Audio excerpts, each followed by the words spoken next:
Bonjour à toutes et à tous et bienvenue dans Chrétienne, le podcast qui prend la fin comme point de départ. Non, aujourd'hui ça va être... Ouais, c'est ça la bonne phrase, c'est ça. C'est très bien. Non, mais aujourd'hui on va mélanger un peu le point de départ et la fin avec la Bible qu'on va creuser. On va creuser le point de départ pour mieux servir Christ à la fin. Oula, ça devient n'importe quoi. Tu creuses tellement que tu vas t'enterrer là. Ah, c'est ça. Bon, je pense que vous avez tous compris que nous sommes en compagnie de la moitié. On a juste Memento, mais on n'a pas Maury avec nous. Voilà. Pas que c'est Memento, ça va. Raphaël Charrier a accepté notre invitation pour venir dans notre podcast. Et je suis ravie de vous accueillir en sa compagnie avec, bien sûr, Angie Velasquez-Thornton. Comment est-ce que ça va, Angie, dans ton Grand Nord? Écoute, la neige est toujours là, mais ça commence à devenir du slush tout sale avec plein de coins où c'est fondu, mais pas disparu. Donc, c'est pas joli, mais le vrai printemps, quand il fera beau, sera dans quelques semaines encore. Mais Dieu merci, on ne se plaint pas. Et vous? Écoute, nous, il n'y a plus de neige. Hein. C'est fini, ça y est, c'est les chaleurs de l'été qui sont là. Bah ouais, tu sais bien. Nous, il n'y a plus de neige chez nous. Non. Je sais pas. Cette année, il n'y en a pas. Il n'y a plus de saison, ma bonne dame. Ouais, non. Il n'y a plus de saison. Non, mais on était à Lyon il n'y a pas longtemps. Et en fait, on s'est rendu compte qu'il faisait à peu près les mêmes températures. Et en termes de climat, on n'est pas si loin que ça. Donc, je ne sais pas si à Grenoble, tu vas encore au ski ou... Non. Enfin oui, il y a les montagnes qui sont quand même enneigées. T'as les Alpes, là, c'est vite haut en altitude. Donc oui, mais nous, à Grenoble, il n'y a pas une neige du tout de l'année. Hein. Voilà. Mais je pense que la nuit doit bien cailler quand même vers chez toi. À 1000 mètres, là, c'est pire que chez moi, à mon avis. Je dirais pas, mais ce matin, il faisait -9. Voilà.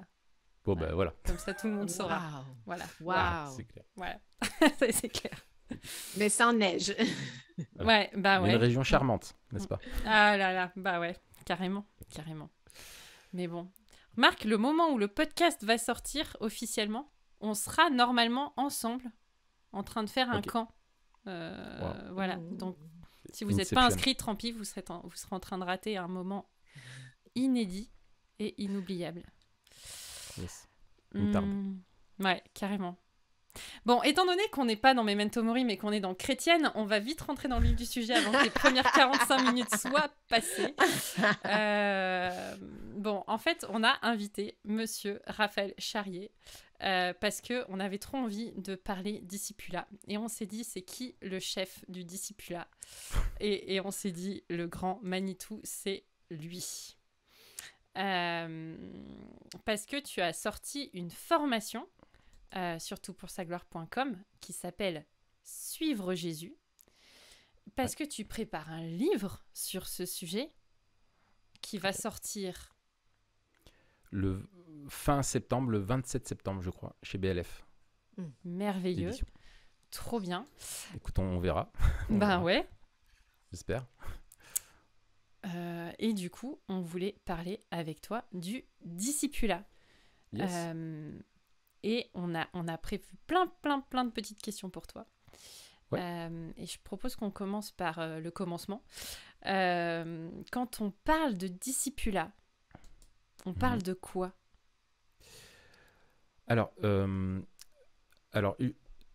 vais peut-être utiliser des fois discipulat ou formation de disciples. Certains font un distinguo. Moi, je les utilise de la même façon, on va dire de façon vraiment synonyme. Le discipulat, donc en fait, c'est la formation de disciples, c'est-à-dire comment est-ce qu'on apprend à vivre de façon conséquente à l'appel de Jésus. Jésus appelle ses disciples à le suivre, et comment on apprend à suivre Jésus, qu'est-ce que ça veut dire qu'être disciple de Jésus? Et donc la formation de disciple, le discipulat, c'est vraiment d'aider la personne qui s'est tournée vers Christ, qui lui a donné sa vie, qui dit qu'il lui appartient, à apprendre à suivre Jésus-Christ de façon concrète dans sa vie, à vivre comme un disciple de Jésus, quoi. Donc alors bien sûr, il y a une certaine la formation du chrétien dure toute sa vie, n'est-ce pas, hein. On est dans un constant processus de transformation à l'image de Christ et un disciple, enfin, littéralement disciple, c'est apprenti, c'est étudiant, donc on l'est toute notre vie, bien entendu. Mais quand on parle de discipulat, et je crois que ça se défend vraiment bibliquement, il y a aussi une notion vraiment de poser les bases, d'apprendre à vivre comme un disciple, et ensuite toute sa vie, on continue de vivre comme disciple, et puis on aide les autres aussi à faire de même, et c'est la logique même de la réitération qu'on a dans le mandat missionnaire. Merci. C'est tellement clair. Et personnellement pour toi, comment est-ce que le discipulat a impacté ton cheminement avec le Seigneur? Oui. Alors, j'ai eu, moi, un parcours assez unique, je pense rare. J'ai eu un discipulat 5 étoiles, puisque, en fait, quand j'ai donné ma vie à Christ, c'était en mars 2007. Moi, je venais d'une vie où j'avais fait vraiment n'importe quoi. Je revenais vraiment de loin et j'avais d'immenses défis. Vraiment, j'aimais le Seigneur et je voulais le suivre, mais c'était vraiment un truc de fou parce que c'était un changement de vie total. Et en fait, j'ai eu de la chance en fait, de pouvoir rentrer. J'avais vraiment à cœur d'apprendre à suivre Christ. Et j'ai eu la joie de pouvoir rentrer quelques mois plus tard à l'Institut biblique de Genève pour faire le premier cycle. Donc c'était un immense challenge. Alors c'était un pari qui a pris l'IBG, qui a pris aussi mon église locale avec un tout jeune chrétien. T'imagines, j'avais 5-6 mois de conversion. Donc je suis parti faire 1 an en internat à l'Institut biblique. Donc c'était un immense défi parce que moi je suis arrivé là-bas, à chaque fois je raconte les mêmes trucs, mais quand il y avait un prof qui disait vous prenez Éphésiens 2, moi je demandais c'était quelle page, tu vois, dans la Bible, voilà, le vilain petit canard, quoi. Ouais, l'épître aux pharisiens, tu vois, je comprenais pas Joseph, qui est un Jacob, et puis il a un fils, c'est Joseph, et donc c'est Joseph, c'est le père de Jésus, mais il est aussi dans le Nouveau Testament. Enfin, je comprenais rien. J'avais juste lu l'Évangile selon Matthieu quand j'ai débarqué là-bas, c'était mais j'ai été en immersion avec d'autres disciples qui m'ont vraiment appris à vivre comme un disciple, avec l'enseignement de la parole, la vie communautaire, tout ça. Et ça a été vraiment une année pour moi de formation accélérée, intensive. Donc ça a été une bénédiction. Et puis à la suite de ça, il y a aussi des personnes qui m'ont accompagné. Bien sûr, avant d'y aller, j'avais eu aussi des entretiens, on m'avait quand même un petit peu accompagné. Mais tu vois, j'ai commencé l'IBG, j'étais même pas baptisé. Je me suis fait baptiser quelques semaines après, quoi. Donc voilà comment ça s'est passé pour moi. Super. Et dans ton parcours, tu as eu... Ça, c'est vraiment, on va dire, ton premier environnement qui a été marqué par le discipulat. Est-ce que tu as eu des grands frères dans la foi qui t'ont particulièrement accompagné aussi dans les premières années de ton ministère? Parce qu'on ne l'a pas dit au début, mais aujourd'hui, tu es devenu quelqu'un. Tu fais quelque chose, comme quoi, hein, on peut partir de rien, aller à un institut au bout de 5 mois de conversion et finir pasteur. Voilà, comme quoi n'importe qui vraiment peut rentrer dans le ministère de nos jours, c'est n'importe quoi. Encore aujourd'hui, vas-y. Ouais. Oui, alors j'ai eu des personnes, bien sûr, à la suite de ça, qui m'ont aidé à poursuivre ça dans mon église locale notamment. Il y a eu une personne en particulier qui a pris du temps avec moi, de façon surtout informelle, dans des échanges, dans tout ça, où ça a été précieux pour moi. Et puis on a aussi des modèles passifs, des personnes qui ne se rendent même pas compte qu'elles sont forcément des modèles, mais qu'on peut observer vivre leur foi, etc., et qui encouragent. Et moi, je crois vraiment qu'on a peut-être développé ces dernières années ou dernières décennies un peu dans les mouvements de disciples. Vraiment, des fois, l'idée, c'est un disciple qui fait un disciple, tu sais, juste de A à Z, voilà. Mais il y a un proverbe africain qui dit qu'il faut un village pour élever un enfant. Et je crois qu'il faut une église pour former un disciple, et que c'est vraiment la communauté des disciples qui forme les disciples. Alors, bien sûr, si tu dis que tout le monde le fait, personne peut-être va le faire, mais on peut avoir des personnes, vraiment des vis-à-vis particuliers, des gens qui vont s'investir en particulier en nous accompagner, mais aucun disciple n'est capable à lui seul de tout transmettre ce qu'il faut à un autre. Le seul qui était capable, c'est Jésus. Et si tu penses que tu es capable de tout transmettre, c'est que tu n'es pas assez mûr pour faire des disciples, quoi, toi-même. Donc voilà. Donc, ça rejoint la question suivante. Ça concerne bien tous les chrétiens. Ouais. Il y a certaines personnes qui pensent que la formation de disciples, et en tout cas qui vont pas le dire ainsi, mais qui le vivent ainsi dans les églises, c'est-à-dire que s'il y a quelqu'un qui fait profession de foi, bah là tout de suite ça doit être un ancien ou le pasteur qui s'en occupe, et il n'y a que le pasteur qui accompagne ces personnes jusqu'au baptême, etc. Et tout le monde doit passer entre les mains du pasteur ou des anciens. Mais je pense que c'est pas du tout l'idée et le commandement qui est adressé aux disciples, et c'est aux disciples de faire des disciples. Et c'est quelque chose que tu retrouves, moi un texte que je cite souvent par rapport à ça, c'est Éphésiens 4.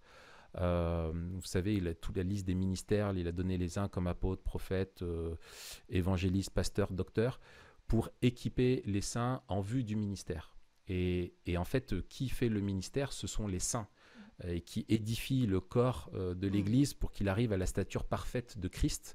Donc c'est les saints qui sont au ministère et qui aident. L'Église est responsable de faire grandir l'Église dans sa foi et dans sa maturité.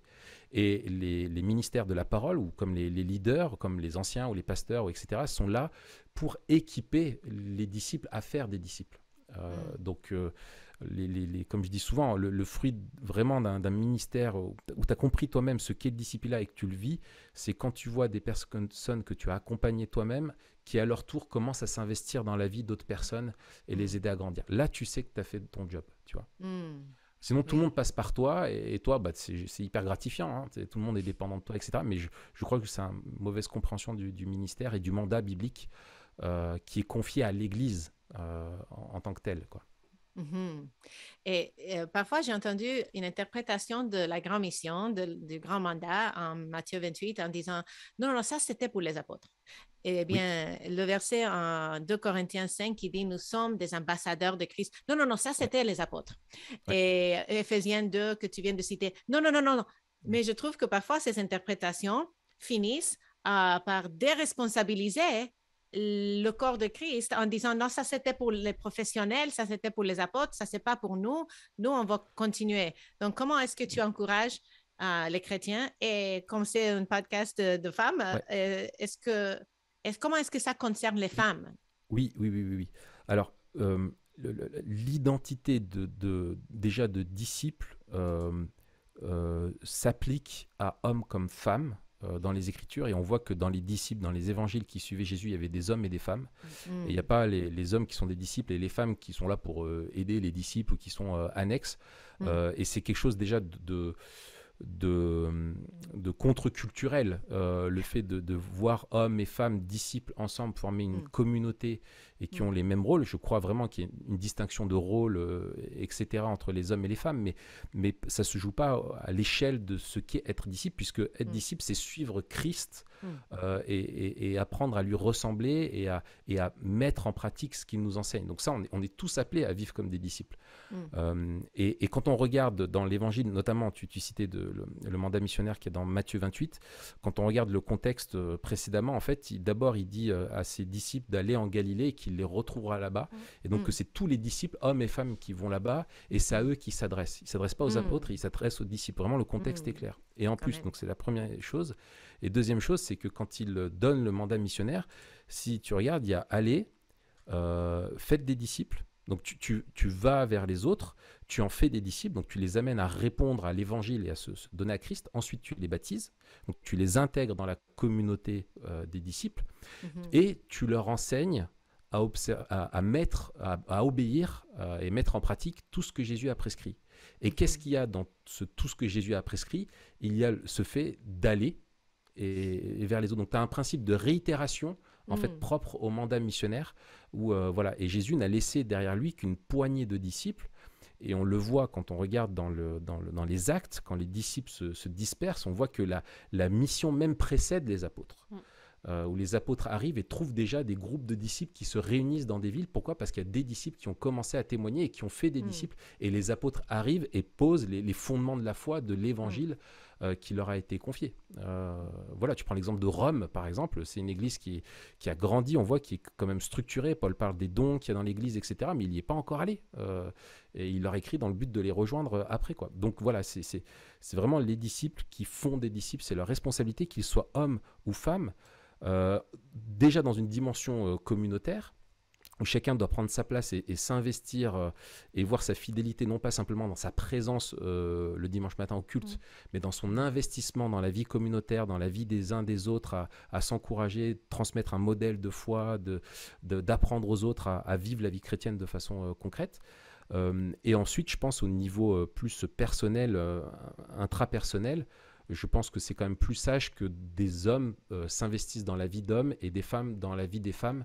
Et les femmes, c'est 50% du peuple de Dieu, quoi. Donc si les femmes se mettent pas au boulot, tu as 50% du peuple de Dieu qui est en galère, quoi. Non, puis en France, on est en majorité quand même, hein, on se le dit. Il y a plus de femmes que d'hommes. Un chouïa. C'est partout le cas, c'est partout le cas, ma sœur. C'est ça. T'as déjà commencé de donner quelques pistes, mais est-ce qu'on pourrait dire qu'il y aurait des prérequis bibliques pour faire des disciples ou pour être mentor? Oui, alors, mentor, si on le prend comme synonyme de celui qui fait un disciple, un faiseur de disciples, en fait, il me semble que le prérequis, c'est de soi-même vivre en disciple. Tu ne peux pas demander à quelqu'un d'aller au-delà où toi tu es. Et je pense qu'il y a cette période de formation de disciples. Quand on voit avec Jésus, il les a gardés 3 ans, et au bout de 3 ans, il leur a dit maintenant, c'est à vous d'y aller. Premier commandement dans Matthieu, c'est suis-moi et je ferai de toi un pêcheur d'hommes. Et en fait, le mandat missionnaire, c'est maintenant on va pêcher. Je t'ai appris comment ça marche, maintenant vas-y. Donc c'est déjà d'apprendre soi-même à vivre en disciple. Alors qu'est-ce que ça veut dire vivre en disciple? On parle souvent c'est un savoir-vivre. C'est pas simplement avoir une connaissance doctrinale. Souvent on le résume comme ça, et on résume la formation de disciple à faire des études bibliques avec la personne. On va lui présenter la Trinité, tu vas lui présenter l'inhérence des Écritures, tu vas lui présenter, je sais pas, l'eschatologie et les grandes doctrines bibliques d'une manière générale. Un catéchisme très intellectuel, tu vois, où tu t'appliques sur la connaissance. Quand tu vois ce qu'a fait Jésus, c'est qu'il a transmis une formation qui était dans un contexte de... mince, le mot m'échappe, où ils étaient immergés, il y a vraiment une immersion, et il n'y a pas juste la transmission d'une connaissance, mais aussi d'un savoir-vivre, d'un savoir-être. Il leur a pas juste dit ce que c'était la prière, il leur a appris comment prier. Et donc il leur a transmis vraiment un savoir-vivre qui s'acquiert, où il a changé, les gens vivaient d'une certaine manière, et il leur a appris à vivre en fait selon un cadre qui est celui du royaume de Dieu. Donc c'est apprendre à vivre sous le règne de Dieu. Et donc quand la personne a compris ce que ça voulait dire, alors on parle d'une formation souvent en 3 axes. Il y a la question de la formation du caractère, la formation des compétences ou du comportement, du savoir-faire, apprendre à lire sa Bible, apprendre à prier, apprendre à témoigner de sa foi, apprendre à servir les autres, etc. Et puis les convictions doctrinales, vraiment d'être enraciné dans l'évangile, notamment dans la foi en Dieu, la foi vraiment la confiance en sa parole et en ses promesses, etc. Et donc, et quand tu vois la personne qui... je pense qu'il faut du temps. Souvent, on est pressé. Il faut faire 5 leçons et la personne, tu dis, le job est fait. Jésus, ça lui a pris 3 ans. Et puis, au bout de 3 ans, on voit qu'il ne comprenait toujours pas, etc. Alors, peut-être qu'on peut comprendre aussi un rôle de l'esprit qui était peut-être différent. Il y a des débats là-dessus. Mais vraiment, il faut prendre du temps. C'est un ministère de patience et d'investissement à moyen terme dans la vie des personnes. Et quand on les voit qui ont... adopter et intégrer vraiment la doctrine en fait à leur vie, qu'elle se transforme, elle est passée de la connaissance à un savoir-vivre, et bien là après quand on voit ça, et en fait naturellement, si la personne a mûri dans sa foi et dans sa compréhension de ce que c'est un disciple, commencera bien sûr à témoigner, à se soucier des autres, à vouloir les servir, à vivre tout ça. Donc c'est quelque chose d'organique, quoi, tu vois, ça pousse et au bout d'un moment ça porte les fruits, quoi. Tu vois, et la transition de la partie apprentissage à la partie retransmission, elle est progressive et elle est fluide en vrai, quoi. Et ça va plus ou moins vite selon les personnes. J'apprécie ce que tu dis, que ça se fait organiquement, parce que parfois, on peut faire des disciples sans savoir que c'est ça ce qu'on est en train de faire parce qu'on vit la vie chrétienne ensemble. Et on est en train de transmettre notre connaissance autour de la table pendant qu'on mange un repas ensemble. Et je ne parle pas de mes enfants. Ça aussi, c'est le cas. Mais je parle quand on passe du temps avec des gens. Et je pense au fait que quand on était au Sénégal, il y avait des étudiants à l'Institut biblique où mon mari Dan enseignait. Et on est devenus comme des faiseurs de disciples avec ces étudiants qui venaient souper chez nous, qui avaient des questions au célibat, plein de trucs. Et ensemble, on les aidait. Surtout parce que c'est une culture nocturne. Et Dan, il n'est pas nocturne. Donc, parfois, c'était moi plutôt la personne qui leur encourageait dans la parole parce que Dan, c'est moi en français surtout. C'est fini, son français partait. C'est ça. Il part avec le soleil qui se couche. C'est ça. Donc, je comprends ta généralisation que les hommes doivent former les hommes et les femmes, mais peux-tu dire que peut-être aussi il y a des situations où un couple marié ou deux jeunes universitaires qui animent une étude biblique peuvent faire des disciples ensemble dans un contexte mixte où les femmes peuvent exercer leur don, pas en train de passer toute leur vie un à un avec quelqu'un d'autre, mais dans un contexte de communauté. Oui, dans le contexte de la communauté, moi quand je disais vraiment où il faut faire attention par précaution, par sagesse, c'est quand tu es dans du un à un. Tu vois, c'est surtout dans ce contexte-là où je pense qu'il faut être sage. Mais après, tu arrives, moi typiquement dans l'église où je sers actuellement, quand je suis arrivé et j'avais ça à cœur dans mon ministère, en fait, je me suis rendu compte que les femmes n'avaient pas été formées. Alors, elles n'avaient pas été formées et elles-mêmes aussi ne se sentaient pas la responsabilité de faire des disciples. Et il y avait des jeunes filles qui se tournaient vers Christ. Et avant, il y avait des générations où tu avais aussi beaucoup de femmes qui ne travaillaient pas et qui, en fait, avec leur mari, étaient disponibles et faisaient ensemble. Mais tu as des générations maintenant différentes où les gens sont beaucoup plus occupés, tout le monde travaille, etc., à peu de temps. Et moi, je cherchais, en fait, des femmes disponibles pour accompagner les jeunes filles et j'en trouvais pas. Et quand j'essayais de leur expliquer que c'était aussi leur rôle, tu avais ce côté de cette modestie peut-être mal comprise ou mal placée qui était mais qui suis-je moi pour voilà parce qu'il y a ce focus de se présupposer que en fait on doit transmettre de la doctrine avant tout. Et comme si voilà, et on intellectualise énormément la doctrine alors que Jésus ne l'intellectualise pas. Quand tu regardes Jésus, tu n'as pas de grands discours doctrinaux. Tu entends sa parole et tu la mets en pratique et tu le suis. Et moi, par exemple, typiquement, il y avait des sœurs, je lui disais, mais écoute, tu sais prier. Ça fait 30 ans que tu es chrétienne et je sais que tu es une femme de prière. Et ben cette jeune fille, elle a besoin d'apprendre la prière. Je peux lui faire tout un cours de doctrine sur la prière, mais il faut prier avec elle, encore et encore.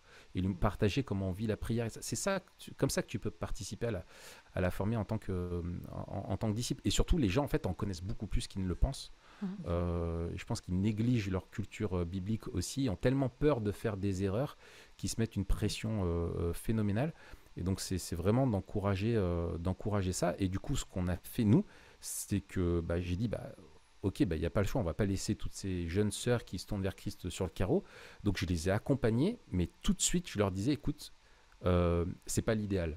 Ça aurait été mieux que ce soit une grande sœur qui t'accompagne. Je le fais, mais ton job, après, c'est d'accompagner les prochaines. Tu vois, et ça, je le disais systématiquement. C'était presque un mantra, quoi. Et bon, et après des années et des années, voilà, maintenant, c'est la logique biblique qui se fait toute seule, en fait. Et maintenant, on a toutes quand il y a une personne qui vient, qui s'intéresse à la foi, ou une jeune fille qui se convertit, c'est des sœurs automatiquement maintenant qui les forment, quoi. Mais bon, faut du temps. Faut du temps, de la patience. Est-ce que tu distingues le discipulat formel du discipulat informel ? Non, je pense qu'il y a... alors, en fait, je pense qu'il faut de l'intentionnalité. Il faut avoir une vision vraiment de la responsabilité de faire des disciples. Si tu ne l'as pas, tu ne seras pas déterminé à le faire. Maintenant, tu peux être intentionnel et avoir une approche qui va être parfois, en fait, mixée, je pense. Il y a parfois, en fait, tu vas avoir besoin d'avoir des temps formels et des temps informels. Et il faut surtout ne pas rester que dans le formel. L'apprentissage de la vie de disciple, il se fait dans vraiment un savoir-vivre. Donc, les personnes ont besoin de t'observer vivre, de passer. Enfin, voilà, tu dois être dans l'informel et utiliser tous ces... C'était un sociologue qui parlait de ça, des corridors du quotidien, ces petits espaces qui te donnent la possibilité de montrer un modèle, de transmettre des connaissances, de faire réfléchir, etc. Et tu peux avoir aussi aussi quelque chose de formel, où c'est toi qui apportes quelque chose, où c'est l'autre qui te demande. Mais je pense qu'il faut toujours avoir ce dialogue-là, et c'est là où il faut être intentionnel, c'est partir des besoins de là où en est la personne. Quand tu regardes Jésus, il partait de là où en étaient ceux qui venaient à lui. Paul faisait pareil. Tu vois que la formation de disciple dans un contexte juif ou dans un contexte grec n'est pas du tout pareil. Un disciple de Moïse, c'est facile quand il a compris l'évangile d'en faire un disciple de Jésus parce que c'est le même Dieu, il a la base morale est la même.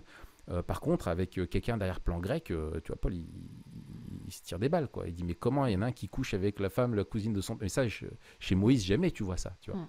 Donc, il faut prendre là où en est la personne et l'accompagner, donc répondre à ses besoins, mais toi aussi, tu dois savoir ce que tu dois lui transmettre. Tu vois, tu dois pas être juste sur attendre la demande, mais tu dois être aussi sur l'offre. Et donc, c'est pour ça qu'il faut être intentionnel et savoir aussi quels sont les besoins essentiels des disciples. Et ça te demande une vraie réflexion, je pense, et quelque chose à penser. Et c'est ce qu'il y a dans mon bouquin. En tout cas, ce que moi, je pense qu'il doit être transmis vraiment pour poser les fondements de ce qu'est la vie de disciple et comment la vivre, quoi. Ouais. Excellent. Et je pense au fait que ce que tu dis est tellement important dans un monde où on est très occupé et la personne qui entend dire qu'elle doit faire des disciples peut se dire, mais j'ai pas le temps. Mais c'est en vivant ensemble. Donc, si je dois aller faire une commission, et je le faisais souvent en tant qu'étudiante universitaire, je prenais une des filles dans mon petit groupe que je faisais le disciple-là avec, je lui disais, viens avec moi au supermarché, je dois faire mes achats pour la semaine. Et comme ça, on passait du temps ensemble. Donc, souvent, on se focalise sur le formel et on dit, je ne pourrais pas. Mais si c'est question d'un peu de formel et beaucoup de vivre ensemble, ça, c'est plus accessible. Ça enlève le fardeau de tout connaître et de tout faire dans un sens très intellectuel. C'est ça. Et en fait, c'est apprendre que la doctrine, en fait, elle a un impact dans ta vie. Et c'est Kevin Van Hooser, là, que j'aime bien. Il dit qu'on doit apprendre, en fait, à écouter la parole, écouter la vérité et à faire la vérité, c'est-à-dire à agir selon la vérité. Simplement écouter ce que dit Jésus, mais ne pas changer de comportement, ça changera. Mais la finalité, c'est le changement du comportement, parce que c'est la ressemblance à Christ. Et donc, c'est d'apprendre de lui, en l'observant vivre, comment moi je dois vivre. Et tu apprends de lui, et tu vois ses comportements, et tu dois chercher à l'imiter. Et aujourd'hui, c'est en apprenant à observer, soyez mes imitateurs comme je suis moi-même de Christ, dit Paul en Corinthiens 10.1 ou 11.1, je ne sais plus, où il dit ceci, c'est cette chaîne d'imitation qu'on doit avoir, et on doit évaluer chacun au regard de Christ, qui est le modèle ultime, et se dire qu'est-ce que ça veut dire dans mon contexte, agir, penser, désirer comme Christ, et comment sa parole me nourrit et me transforme. Donc ça, effectivement, c'est quelque chose que tu communiques dans le quotidien. Effectivement, que ce soit l'hospitalité, elle est géniale pour ça, parce que tu passes un temps, mais aussi tous les petits services du quotidien. Tu fais un déménagement, peut-être quelqu'un pour un déménagement, tu vas faire une balade, tu fais une rando, tu rends un service à droite à gauche, et puis même si tu as un entretien formel, c'est important. Moi, c'est quelque chose que je fais, c'est d'oser te mettre à nu avec la personne et lui dire, voilà, tu vois, moi, ça, comment j'ai appris à le vivre et quels sont mes défis, pourquoi j'y arrive pas, avec quoi je lutte, etc. Comme ça, la personne se donne vraiment, tu vois, t'es pas juste dans une position de maître, un petit peu comme si toi, tu étais parfait et tu avais tout compris, mais tu aides la personne à par le partage de ton expérience aussi, à comprendre ce que ça veut dire pour toi qu'être disciple. On a parlé pas mal un peu de la manière dont faire des disciples, ça doit être une conviction dans la personne qui fait des disciples. Ça me fait penser à ce verset dans Jacques, quand il est question d'écouter la parole et de la mettre en pratique, où il y a cette image où il est dit, il ressemble à un homme qui regarde son visage dans un miroir et qui, après s'être observé, s'en va et oublie aussitôt comment il était, celui qui écoute et ne la met pas en pratique. Mais après, il est dit, mais celui qui a plongé les regards dans la loi parfaite, la loi de la liberté, qui a persévéré, celui qui n'a pas oublié ce qu'il a entendu mais qui se met au travail, celui-là sera heureux dans son activité. Comment parce qu'il y a motiver ceux qui font des disciples, puis motiver ceux qui s'impliquent dans une situation de discipulat. Et parfois, ça suscite quand même des contraintes de s'impliquer, de s'engager. Et parfois, il y a des baisses de motivation. Et on sent qu'il y en a qui le font parce qu'il faut le faire, ou parce que l'Église a dit si, c'est bien, tiens, tu vas faire un petit temps avec telle ou telle personne. Et peut-être que dans leur cheminement, ils en sont peut-être pas tout à fait là. Comment est-ce qu'on peut évaluer la motivation d'une personne, ou peut-être surtout l'encourager, à lui dire mais si, ça fait vraiment du bien. Si vous voulez écouter la réponse à cette question, nous vous invitons à vous connecter dans une semaine. Je sais que le suspense va être insoutenable et que vous n'aimez pas qu'on fasse ça. Mais sachez que c'est très intéressant de faire ça, parce que vous allez pouvoir réfléchir à la première partie de cette discussion pour pouvoir être prêt et bien préparé pour écouter la suite de cette discussion. Donc on vous redit que vous pouvez partager et commenter ce premier podcast sur le sujet et nous écrire à chrétienne@toutpoursagloire.com. À la semaine prochaine, Angie.